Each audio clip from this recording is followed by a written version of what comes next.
சௌசௌவில் பார்த்தீங்கன்னா கூட்டு செய்யலான்னு பார்த்தேன். கடைசி அது சாம்பார் மாதிரி அமைஞ்சு போச்சு. நான் இதுக்கு என்ன பண்ணியிருந்தேன்னா 2 சௌசௌ நான் எடுத்திருந்தேன். அந்த 2மே பார்த்தீங்கன்னா பாதி அழுகி போயிருந்தது. அதெல்லாம் க்ளீன் பண்ணிவிட்டு நான் மெலிசாக கட் பண்ணிட்டேன். அதுக்கப்புறம் பார்த்தீங்கன்னா வெங்காயமும் நான் கட் பண்ணிட்டேன். ஓகேவா? இந்த 2த்தையும் நான் குக்கரில் போட்டுட்டேன். கூடவே கொஞ்சம் பைத்தம்பருப்பு நான் ஊற வச்சுருந்தேன். அதையுமே நான் சேர்த்து நான் குக்கரில் போட்டுட்டேன். அது கூடவே பார்த்தீங்கன்னா 2 தக்காளியும் நான் கட் பண்ணி நான் குக்கரில் போட்டிருந்தேன். கூடவே பார்த்தீங்கன்னா ஒரு 3 to 4 பச்சை மிளகாவும் பார்த்தீங்கன்னா 2ஆக வெட்டிட்டு நான் அதில் நான் போட்டுட்டேன். இது எல்லாத்தையும் சேர்த்து தான் நான் குக்கரில் நான் வச்சிருந்தேன்.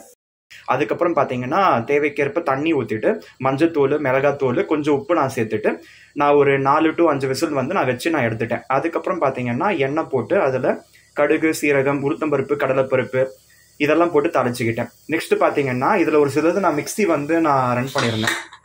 அதில் நான் என்ன பண்ணியிருந்தேன்னா தேங்காய், அதாவது ஒரு சின்ன பீஸ் தேங்காய் நான் எடுத்திருந்தேன். கூடவே பார்த்தீங்கன்னா ஒரு பச்சை மிளகா, கருவேப்பிலை, அதுக்கப்புறம் கசகசாவும் நான் சேர்த்து கொஞ்சம் தண்ணி சேர்த்து நான் அரைச்சு நான் அதையுமே சேர்த்து பார்த்தீங்கன்னா நான் அந்த தாளிப்பில் நான் கொட்டிட்டு அதுக்கப்புறம் நம்ம குக்கரில் ரெடி பண்ணியிருந்தோம் பார்த்தீங்களா, அதையுமே நம்ம அந்த இதில் போட்டுட்டு நல்லா கொஞ்சம் தண்ணி நமக்கு வேணும்ன்ற அளவுக்கு நம்ம போட்டுடலாம்.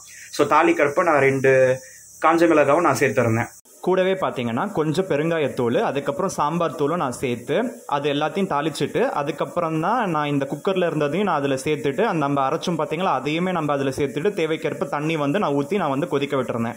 இப்போ இது எல்லாத்தையும் சேர்த்து நல்லா கலந்து கொதி வந்ததுக்கப்புறம் 2 ஸ்பூன் நெய் விட்டு தேவைக்கேற்ப உப்பு சேர்த்து கலந்துட்டு கொதி இறக்கியாச்சு. இப்போ பார்த்தீங்கன்னா இது சுவையான இந்த சௌசௌவில் கூட்டுன்னு நினச்சி நான் சாம்பார் செஞ்சு முடிச்சிட்டேன். எப்படி இருக்குன்னு சொல்லிட்டு எனக்கு சொல்லுங்கள்.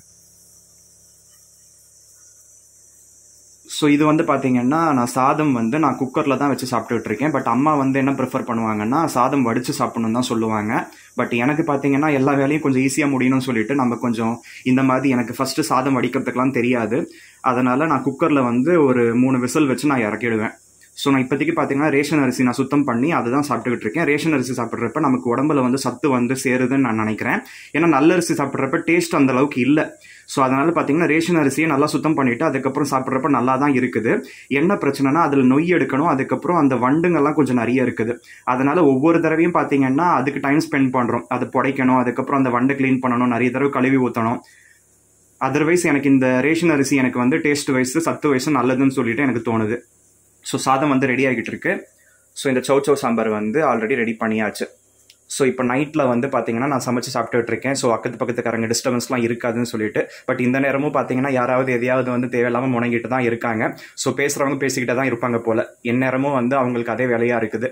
ஸோ நம்ம வேலையை பார்த்துக்கிட்டு நம்ம சாப்பிட்றோமா, நம்ம வேலையை பார்த்துக்கிட்டு போனோமான்னு இருந்தால் நமக்கு நல்லது. ஸோ சுட சுட சாதம் ரெடி ஆயிடுச்சு.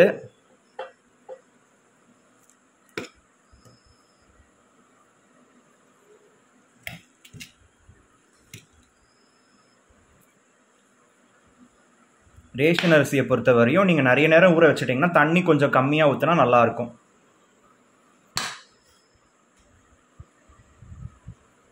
ஸோ இங்கே பாருங்கள், சௌசௌ சாம்பாரும் நல்லா ரெடி ஆகிடுச்சு. கலரே பார்க்குறதுக்கு நல்லா இருக்குல்ல, சாப்பிடணும்னு தோணுதில்ல.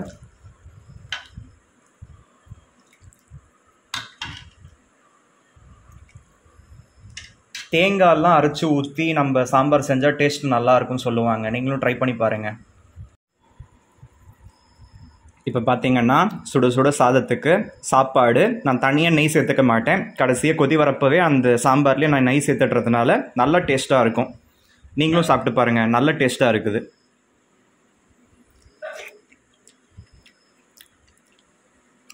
சாம்பார் மாதிரி இல்லாமல் டிஃப்ரெண்ட்டாக கூட்டு மாதிரியும் இருக்குது. நம்ம இதில் பைத்தம்பருப்பு தான் நம்ம சேர்த்துருக்கோம், துவரம்பருப்பு சேர்க்கல இல்லையா? அதனால் இது பார்க்குறதுக்கு சாப்பிட்றதுக்கு கூட்டு மாதிரி தான் இருக்குது. நீங்களும் ட்ரை பண்ணி பாருங்கள்.